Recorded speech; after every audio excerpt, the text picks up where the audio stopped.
So একটা মানুষের যখন ঘর বাড়ি আত্মীয় স্বজন সবাইকে ফেলে চলে আসে তখন বোঝা যায় তার কি হারিয়েছে।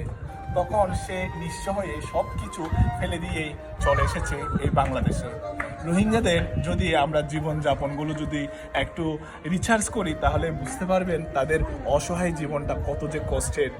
তারা একটি দেশে ছিল, সেই দেশ থেকেই তাদের আত্মীয় স্বজন অনেককেই মেরে ফেলেছিল এবং সেই আত্মীয় স্বজন সবাইকে ফেলে ছোট্ট ছোট্ট বাচ্চাগুলোকে ফেলে 2017 সালে চলে এসেছিল এই বাংলাদেশে। এই বাংলাদেশ সরকার প্রধানমন্ত্রী শেখ হাসিনা তাদেরকে ঠাঁই দিয়েছিল।